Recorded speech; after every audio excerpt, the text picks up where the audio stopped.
జయ శ్రీమన్నారాయణ. నేను మీ ఐకాన్ ఆస్ట్రేలియర్ గట్టుపల్లి సురేష్ బాబు. మనకి 2026 సంవత్సరం జూన్ మాసంలో గ్రహాల యొక్క స్థితిగతులు ఒకసారి మనం పరిశీలించినట్టయితే గనక మేషరాశిలో కుజుడు, అలానే మిథున రాశిలో మనకి బుధుడు, అలానే ఇప్పుడు మనకి రవి భగవానుడు వృషభ రాశిలో 14 వరకు 14వ తారీఖు నుంచి మిథున రాశిలో బుధునితో పాటు సంచరిస్తూ ఉంటారు. అలానే గురువు శుక్రుల యొక్క కలయికతో కర్కాటక రాశిలో ఈ మాసం మొత్తం కూడా కొనసాగుతూ ఉంటారు. ఇది జూన్ మాసంలో. అలానే సింహరాశిలో వచ్చేటప్పటికి మనకి కేతు ఉన్నారు. ఇక్కడ మనం చూసినట్లయితే కనుక కుంభరాశిలో రాహు ఉన్నారు. అలానే మనకి మీనరాశిలో శని భగవానుడు సంచరిస్తూ ఉన్నారు. గ్రహాల యొక్క స్థితిగతులు ఈ మార్గంగా ఉన్నాయి.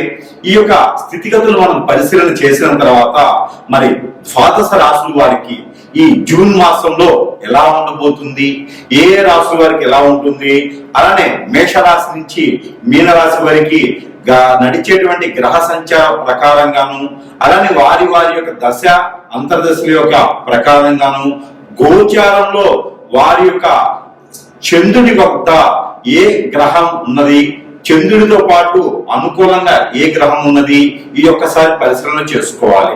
మరొక చిన్న విషయం ఏంటంటే, ఏ విషయం కూడా మనం పరిమాణం ఎలా ఉంటుందంటే కనుక గ్రహాల యొక్క స్థితిగతులు పరిమాణం ప్రకారంగా మాత్రమే మన యొక్క జాతకం అనేది విశ్లేషించబడుతుంది. కానీ ఇది వ్యక్తిగత జాతక ప్రకారంగా అయితే కాదు. మనము ఓవరాల్గా అంటే ప్రమాణ పూర్తిగా కూడా ఇది ప్రమాణాలు ఎట్లా అంటే గ్రహాల యొక్క స్థితిగతుల ప్రమాణాలు ఎట్లా ఉంటాయి అంటే కనుక ఆ రాశిని మొత్తము కూడా సూచిస్తూ ఉంటాయి. దానిలో మీది ఉండొచ్చు, ఉండకపోవచ్చు. కానీ వ్యక్తిగత జాతకం తెలుసుకోవాలి. వారి యొక్క దారిద్ర్యం కానివ్వండి, వ్యతిరేకత కానివ్వండి, సంపూర్ణం కానివ్వండి, లేదా ఇంకేదైనా పనులు ముందుకు వెళ్ళలేకపోతున్నా, లేదు ఈ యొక్క జాతకము పరిశీలనలో మీకు ఇందులో ఏదైనా పాయింట్లు ఉన్నట్టయితే గనక ఒకసారి మీ పర్సనల్ జాతకం కూడా సంప్రదిస్తే దానికి తగ్గటువంటి పరిహారాలు కానీ, దాని తగ్గటువంటి రెమెడీస్ కానీ కూడా ఉంటాయి. అన్ని కూడా జాతకంలో ఉన్నట్టుగానే గురువులు చెప్పినట్టుగానే జరగాలని లేదు. మీ జాతకంలో జరగవచ్చు, జరగకపోవచ్చు. ఇది వ్యక్తిగత జాతకం అయితే సూక్ష్మంగా పరిశీలన చేయడానికి అయితే అనుకూలంగా ఉండేటువంటి అవకాశం అయితే బాగుంటుంది. అయితే మొదటిగా మనం మేషరాశి నుంచి మీనరాశి వరకు కూడా ఈ యొక్క జూన్ మాసంలో పరిహారాలే కావచ్చు, వారి యొక్క జాతకం ఏం చేస్తే బాగుంటుంది, ఏం చేయకపోతే బాగుంటుంది అనేది ఒకసారి పరిశీలన అయితే మనం మొదటిగా చేద్దాం. అలానే ద్వాదశ రాశుల్లో ఒకటి కుంభరాశి. ఈ కుంభరాశి వారికి జూన్ మాసం 2026 సంవత్సరం గ్రహాల స్థితిగతులన్నీ కూడా మీకు అనుకూలంగా ఉన్నాయి. ఒక శని భగవాని అశుభ దృష్టి, అలానే కేతు యొక్క అశుభ దృష్టి, రాహు యొక్క అశుభ దృష్టి, కుజుడు యొక్క అశుభ దృష్టి తగ్గితే తదిమ గ్రహాలన్నీ కూడా మీకు 5 గ్రహాలకు సానుకూలంగానే మారిపోతున్నాయి. ఈ జూన్ మాసం 14వ తారీఖు తర్వాత ఫైనాన్షియల్ సమస్య కానీ, ఫైనాన్షియల్ ఇబ్బంది కానీ, ఎక్కడైనా సరే మీరు తాకట్టు పెట్టినటువంటి వస్తువులు కానీ, వైడూర్యాలు కానీ, అలానే మీకు ఎక్కడైనా సరే ఇంకా డబ్బులు తీసుకునే అప్పులు కానీ ఇవన్నీ ఉంటే కూడా వాటికి ఒక సొల్యూషన్ దొరికేలాగా మంచి అవకాశాలు మీకు రాబోతున్నాయి. మంచి అనుసంధానటువంటి అవగాహన మీకు రాబోతుంది. మంచి స్థల చలన కూడా మీకు జరగబోతుంది. కాబట్టి ఈ జూన్ మాసంలో మీరు అనుకున్న వ్యాపారంలో ముందుకెళ్లేలా కనిపిస్తుంది. అలానే హోటల్ రంగం కానీ, మీడియా రంగం కానీ, సినీ రంగం కానీ, రాజకీయ పరంగా కూడా మీకు అద్భుతంగా ఉంటుంది.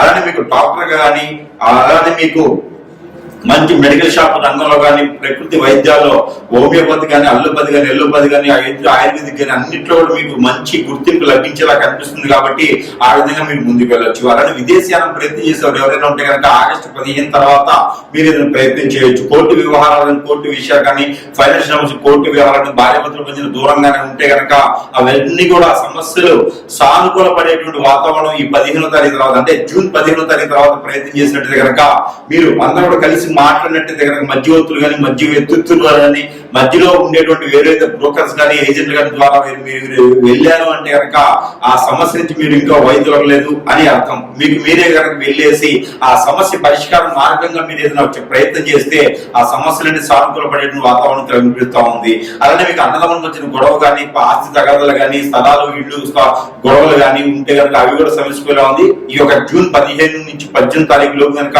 మీరు వాళ్ళతో మాట్లాడి ఆ సమస్యకు పరిష్కార మార్గంగా చూడొచ్చు. అలానే కనుక ఇక మీరు విదేశాలకు ఆగస్టు 15 తర్వాత వెళ్ళొచ్చు. కొత్తగా ఏదైనా వ్యాపారం చేయాలనుకుంటే కనుక కన్స్ట్రక్షన్ రంగం బాగుంది, పంట పొలాలు పండించేటువంటి రైతుగా బాగుంది, సినీ రంగంలో అవకాశాలు మంచిగా వస్తాయి, రాజకీయ రంగంలో మంచి పదవులు వచ్చేటువంటి అవకాశం ఉంది.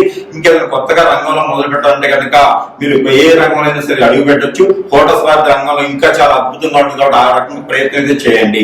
అలాగనే ఇంకా మీకు ఆరోగ్య సమస్యలు కొంచెం సూచిస్తూ ఉన్నాయి.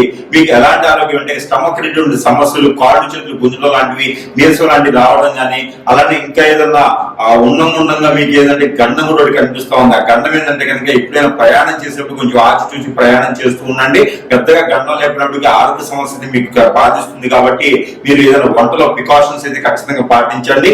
ఇక వంటలు అయితే మీకు ఎక్కువగా ఆవు నెయ్యి కానీ ఎక్కువ వాడితే కనుక మీకు మంచి శ్రేయస్కరంగా కనపడతా ఉంది కాబట్టి ఆ మీద ప్రయత్నం చేయండి.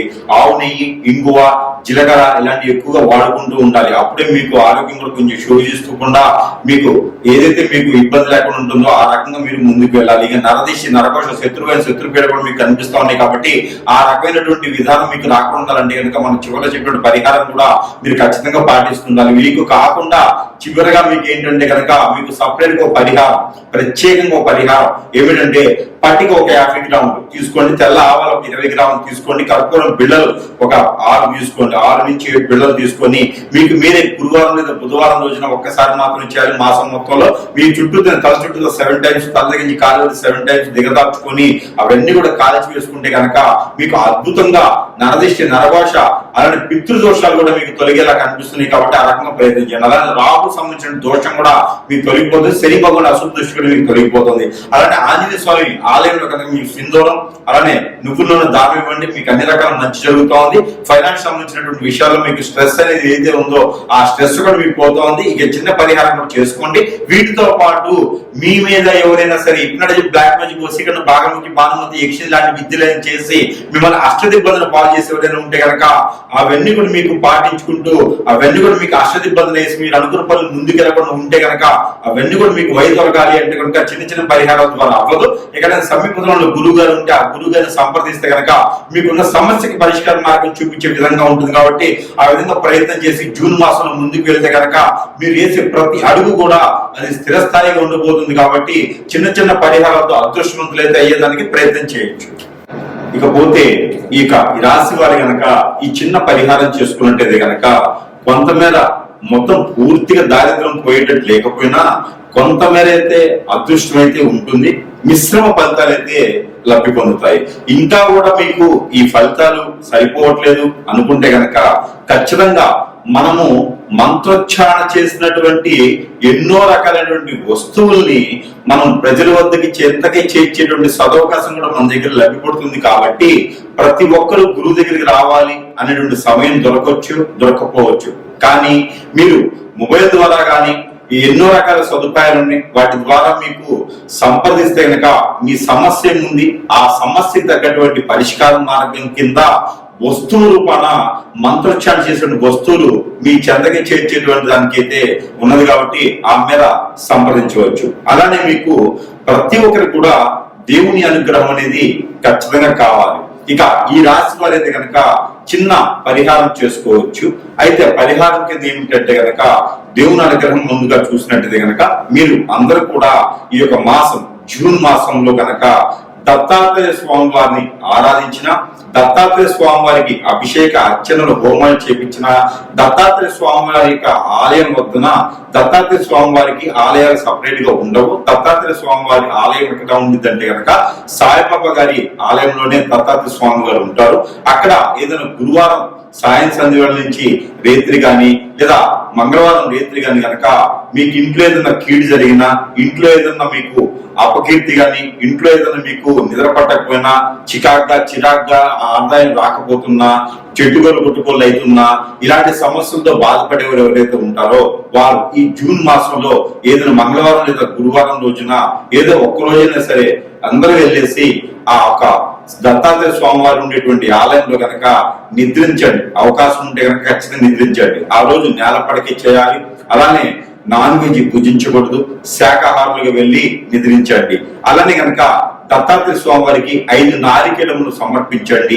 ఆ నారికేళములు 5 కూడా అక్కడే వదిలివేయాలి. ఇంటికి తీసుకుపోయి పిల్లలకి చట్నీ వేసి పెట్టకూడదు, అవి అట్లే వదిలేయాలి.